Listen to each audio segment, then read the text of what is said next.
ठरलं तर मग या मालिकेच्या येणाऱ्या भागामध्ये आपण पाहणार आहोत की इकडे प्रियाला सुभेदार घराणं रामराम ठोकणार आहे, कारण की तिला कुठलंच काम जमत नाही. तो इथे कल्पनाला समजतं की जोपर्यंत सायली या घरात होती तोपर्यंत या घरात सगळ्या गोष्टी व्यवस्थित घडायच्या. तो इथे अर्जुन बोलतो, आज माझी बायको नाही मग मला टिफिन नाही.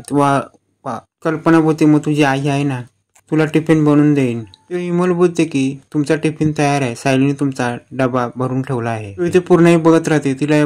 ती बोलते की सायलीला किती काळजी आहे, ती डबा भरून गेली आणि सकाळी उठून ती डबा बनवून गेली. तो इथे कल्पनाला समजते की सायली आपल्या नवऱ्याला टिफिन बनवून देते, पण या प्रियाला साधी आपल्याला नवऱ्याला स्माइल पण देऊ शकत नाही. इथे प्रतिमाला सगळ्या गोष्टी आठवत असतात आणि तिला लहानपणीचा अल्बम मागायला लागते. तिला सायलीने सांगितलं असतं की तुम्हाला लवकर सगळं आठवेल. तेव्हा इथे रविराजाला आनंद होतो की प्रतिमाने अल्बम मागितला पाहायला. तेव्हा ती अल्बम पाहते तेव्हा तिला सायली आणि तिचे किस्से ते तिला सगळं आठवायला लागतात. पण इथे नागराज घाबरला असतो, कारण की तिने फोटो पाहता तिला काही आठवू नये. इथे प्रताप चिडलेला असतो, कारण की त्याच्या गोळ्या सापडत नसतात. तेव्हा इथे पूर्णाही बोलते की आज माझा काढा नाही दिला विमल. तेव्हा विमल बोलते की तुमचा काढा बनवलाय, तुमच्या खोलीत घेऊन येते. अर्जुन वरनं पाहत असतो आणि त्याला समजतं की सायली नाही तर किती प्रॉब्लेम होतो. पण इथे तन्वी सोफ्यावर बसून हे सगळं पाहत असते आणि ती मोबाईल मध्ये व्हिडिओ पाहत असते. पण इथे प्रिया मुद्दाम तो व्हिडिओ पाहत दंग झालेली असते आणि खद हसत राहत असते. तेव्हा इथे प्रताप अश्विन तन्वीकडे पाहत बसतात. तेव्हा अर्जुन खाली येतो आणि बोलते, तुमची मोठी सून नाही म्हणून तुमची अशी गत झाली आहे का. तिथे अर्जुन बोलतो की बघा ती बसली आहे ना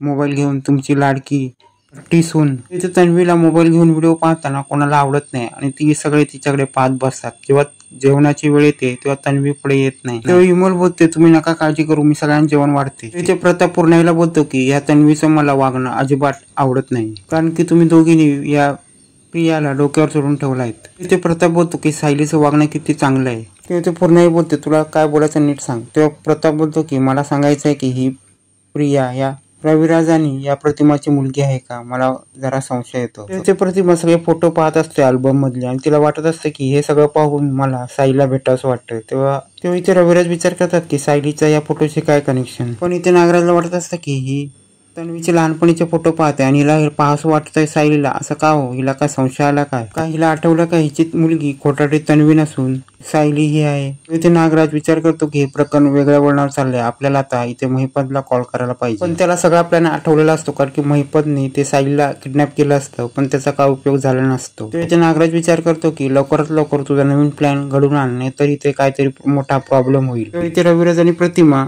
तन्वीला हालचाली विचारत असतात. तेव्हा तन्वी मनातल्या मनात विचार करते, यांचं झालं आता पुन्हा हालचाली विचारायचं आणि ती तिकडनं निघून जायला पाहिजे. पण तेव्हा रविराज बोलतात, तुला आम्ही भेटायला आलो आणि तू असं निघून का चाललीस. इथे कल्पना सांगायला लागते की इथे सायली नाही म्हणून आमचं डेलीचं रुटीन काही व्यवस्थित होत नाही आणि ते प्रिया काही लक्ष देत नाही. इथे प्रतिमाला प्रियाचं काहीच वाटत नसतं. ते कल्पनाच्या तोंडून सायलीचं कौतुक हे प्रतिमाला ऐकून खूप चांगलं वाटलेलं असतं. पण इथे सायलीचं कौतुक ऐकून प्रियाचा चेहरा चांगलाच काळवटलेला असतो. इथे प्रिया विचार करते की ह्यांचं सायली पुराण चालू झालं, आता मी इथे कशाला थांबू. इथे पूर्ण प्रतिमाला सांगते की या प्रियाला काहीच करता येत नाही, तिला साधं जेवणही बनवता येत नाही आणि घरातली कामही करता येत नाही आणि सकाळपासून अश्विनचा नाश्ताही तिला देता आला नाही. इथे प्रतिमा प्रियाला बोलते की तू अशी काय करतेस, तुला सगळ्यांची काळजी घेणं हे तुझं कर्तव्य आहे ना, आणि तू या घरची छोटी सून आहेस ना, मग तू अशी काय करतेस. प्रतिमा बोलते, तू माझी मुलगी सोपतेस काय. तेव्हा कल्पना प्रतिमाला बोलते, तू तिला ओरडतेस का. तेव्हा प्रतिमा बोलते, तिला तिची कर्तव्य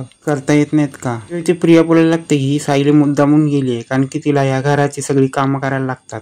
प्रिया बोलायला लागते की सगळी तिला कामं करायला लागतात म्हणून ती मुद्दामून दिवस चेंज म्हणून ती लवकर सकाळी उठून कुठेतरी निघून गेली असेल. तेव्हा प्रिया बोलायला लागते, रोज मला त्या सायलीचं काम मला झेपणार नाही. आणि प्रिया बोलायला लागते, अशी नोकरासारखी कामं तिलाच जमतात, मला नाही बाबा जमत. तेव्हा इथे पूर्णाईला खूप राग येतो, कारण की प्रिया ही सायलीला घरातली सून म्हणजे नोकरासारखी वाटत असते. इथे पूर्णाई प्रियाला बोलते, तू तोंड सांभाळून बोल, तू काय बोलतेस तुला समजते का. इथे प्रतिमा प्रियाला बोलते, मी तुला असं काय शिकवलं नाही की घरची सून ही नोकरासारखी असते. इथे प्रिया बोलायला लागते की हे सगळं मला बरं नाही वाटत की ही सायली या घरामध्ये काकूबाईसारखी सगळी कामं करत असते, मला तिच्यासारखं काही वागायचं नाही आणि काही राहायचं नाही. इथे प्रतिमा बोलायला लागते, ती आपल्या घरच्यांचं जे काम करणं हे नोकरासारखं नाही आहे आणि तू घरचं जे काम करतेस तू स्वतःच्या लोकांसाठी करतेस आणि हे सगळं तुझं सून म्हणून कर्तव्य आहे. तेव्हा प्रियाला बोलायला लागतेस प्रतिमा की तुझं लग्न करून देत होतो तेव्हा तुला सांगितलं होतं की तुला इथे सगळं करावं लागेल, पण इथे सायली होती म्हणून तुला काही करावं लागलं नाही.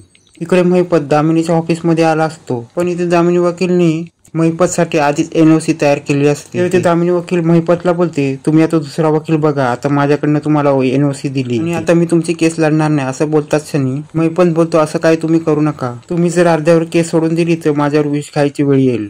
दामिनी वकील बोलते की इतक्या सगळ्या केस लढले पण आयुष्यामध्ये ही तुमच्यामुळे मी केस हरणार आहे. महिपत बोलतो की विलासची केस अजून आहे ना, हरीशच्या खून मध्ये तो अर्जुन जिंकला, मग काय झालं. दामिनी वकील बोलते की त्याचा काय फरक पडत नाही, कारण की कोर्टाने सांगितले की त्या महिपत शिकरेची चौकशी करा. दामिनी वकील बोलते की त्या टायमाला तुम्ही काय झोपलेला होता काय, आता कोर्टाने निर्णय सांगितला आहे. ते महिपतला आठवते की आता आपली चौकशी होणार. तेव्हा महिपत बोलतो, चौकशी सोडून द्या, सगळं मी बघतो. तेव्हा दामिनी वकील रागाने बोलते. ते महिपत बोलायला लागतो की तुमच्यामुळे हरीशचं प्रकरण झालेलं आहे, जर तुम्ही त्या मुर्द्याचं प्रकरण उकडवलं नसतं तर आज ही वेळ आली नसती. तेव्हा दामिनी वकील बोलते, तुम्ही त्या पिंट्याला तुमच्या त्या साईडवर हरीश जिवंत म्हणून त्याच्या मोबाईल घेऊन त्याच्या मित्राला मेसेज करायला का सांगितलात.